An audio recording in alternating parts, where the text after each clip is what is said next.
Hey, good morning, everybody. This is John from Volkswagen Planet, coming to you from a cold, chilly, damp Tampa, Florida. Current temp is about 53, 54 degrees outside. I'm in the shade, so it's a little bit cooler. But now that the weather report's over, let's get back to the car. So, this is the 1972 Super Beetle. If you guys have been following in the series, you know that we've had a couple issues with some Napa starters. I've got the new paperwork that I want to show you here towards the end of the video, but I was having problems with the car not only starting, but the I would say probably like distribution of power, and I'll explain to you what I meant. So besides the starter, I was having an issue with the coil heating up, and I was having a problem with no power. Like when you turn the ignition, the idle choke idle, or whatever that thing's called, the idle solenoid will not click.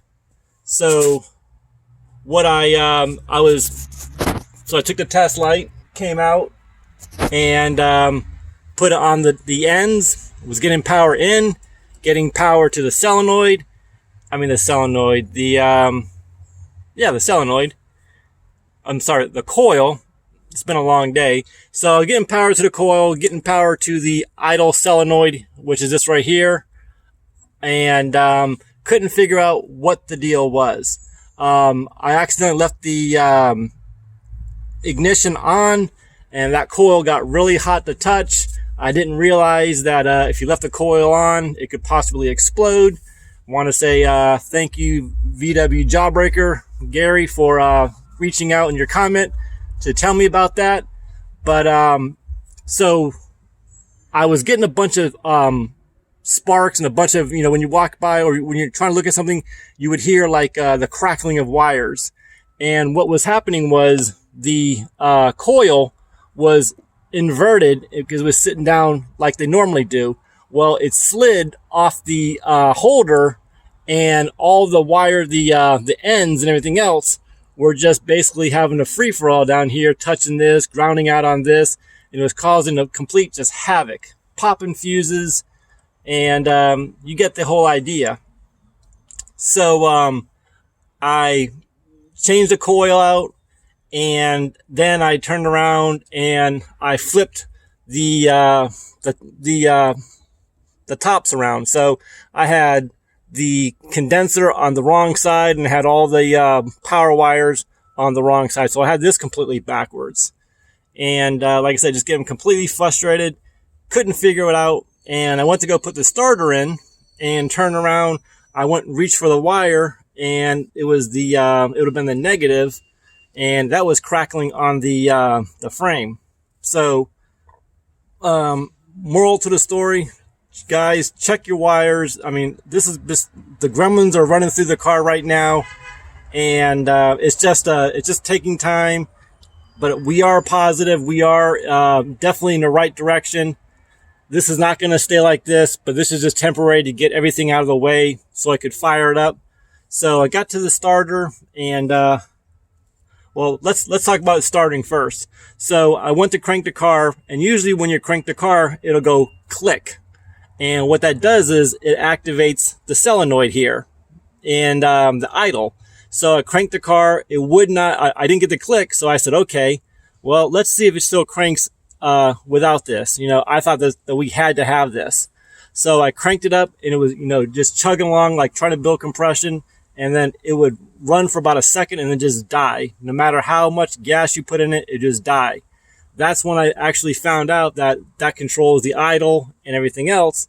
And it's either good or bad when you turn it on, click, or if it's burnt. I'm sure I shorted this thing out, which that's been hot several times. I even made a video about that thing. So I'm just gonna go down to Fisher Buggies, get another idle solenoid. And so I was cranking it, no problem. Got the accelerator cable working properly. May have to adjust that a little bit, but I can actually control the car from the driver's seat. So again, positive. So now that we talked about that, we got this whole thing right back to where we were to the previous Saturday. Not last Saturday, but the previous Saturday when it actually fired up. I would say it's probably around November 7-ish because it was right before Bug Jam. So this was the paper they give you when you buy the starter at Napa. So we're going to zoom in. We can tell it's another Bosch unit. But remember how I told you that the last unit was 3 years old? Well, look at this one. It was the ID tester is exactly the same as the other one, and the only thing difference is this one here was actually they had their hands on this one the day before the other starter that I took back. Now, look at the date. That is September 15th, 2016. So again, these things have been on the shelf for over 3 years. This one I did compare the sheets. They would not give me the other piece of paper. So I was trying to see on the previous video. This one here, like the, let's see here. I think it was the cranking amps, or let's go on top here. Yeah, the maximum amp was 307, 309 this one, and the other one was like 287. So the numbers on this one, on the new starter, is actually a lot higher. And they told me they couldn't test they couldn't bench test the starter or it would shut down half their electrical system in the warehouse. So that just tells you where today's throwaway society is going on. So, like I said, guys, this worked out. If this didn't work, I was going to reach out to you guys who said that they can get me another Bosch starter. But as of right now, this one seems to be doing the job. It turns, it runs smooth. And just want to say thank you guys again for all your patience, all your support. And it's been a good ride so far. Everything's working smooth now. There's no stress. Like I said, just life is good right now. So I want to say thank you guys again. Like, comment, share, subscribe. Thumbs up, thumbs down. Leave a comment or don't. And you guys stay warm. God bless. And we'll catch you on the next video.